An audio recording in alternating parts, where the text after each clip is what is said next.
தேவனுடைய பரிசுத்த நாமங்களுக்கு துதி கன மகிமை உண்டாவதாக.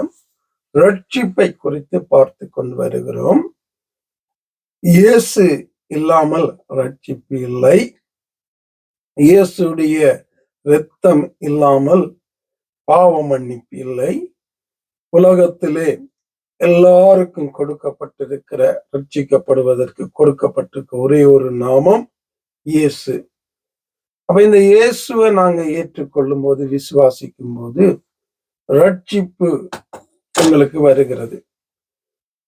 இந்த ரட்சிப்பு, முதலாவது எங்களுக்கு வருகிற இந்த ரட்சிப்பு எப்படிப்பட்ட ரட்சிப்பு என்பதை நாங்கள் புரிந்து கொள்ள வேண்டும்.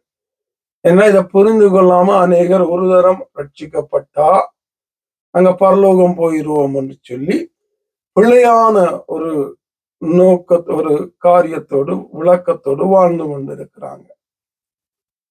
ஒரு மனுஷன் இயேசு விட்ட வரும்போது, இயேசுவை விசுவாசித்து ஏற்றுக்கொள்ளும் போது அவனுக்கு ரட்சிப்பு வருகிறது. எப்படி?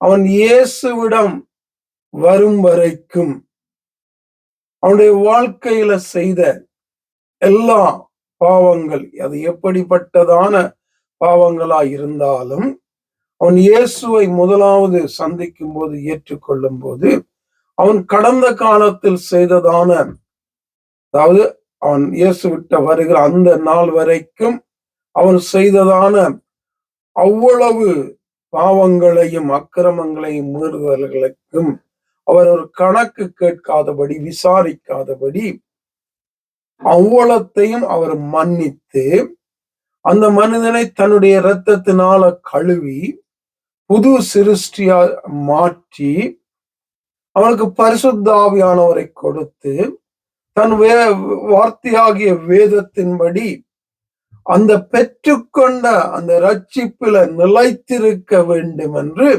என் ஆண்டவர் எதிர்பார்க்கிறார். இது முதலாவது நடக்கிற ரட்சிப்பு. பழைய பாவங்களிலிருந்து ரட்சிக்கிறார் என் ஆண்டவர். அதுக்கு கணக்கு கேட்கறதில்ல. அப்ப பழைய பாவங்கள் கழுவப்பட்ட மனிதன் புது மனிதனாக, புது சிருஷ்டியாக, மறுபடி பிறந்தவனாக மாற்றப்பட்ட மனிதன் தொடர்ந்தும் அந்த பரிசுத்தத்துல நிலைத்திருப்பதுதான் முடிவு பரியந்தம் நிலைத்திருப்பது.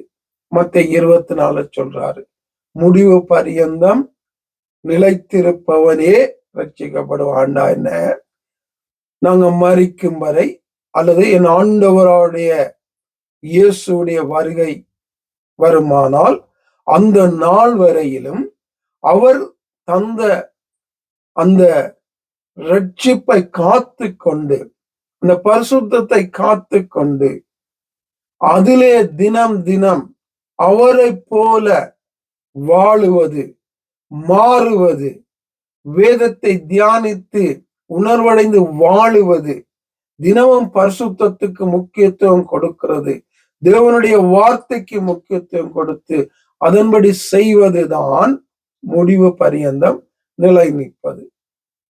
ஒரு ரட்சிக்கப்பட்டோம், ஆண்டவர பிள்ளைகளா மாறிட்டோம், இனி எப்படி வாழ்ந்தாலும் பரலோகம் போய்விடுவோம் என்று சொல்லுவது பிழையானது. ஒருக்கா ரட்சிக்கப்பட்டீங்க, நீங்க என்ன செய்தாலும் தேவனிடத்துல போய்விடுங்க என்று போதிப்பது கள்ள போதனை. ரட்சிக்கப்பட்ட நாங்க அதில் நிலைத்திருக்கணும், அதன்படி வாழணும், தினமும் பரிசுத்தத்துக்கு மேல பரிசுத்தமாகிக் கொண்டிருக்கணும். அப்படி இருக்கும்போது அந்த ரட்சிப்புல நாங்க நிலைத்திருக்கிறோம். அடுத்த செய்தியில தொடர்ந்து சந்திப்போம். ஆவியானவர் வழி நடத்துவாராக. ஆமென்.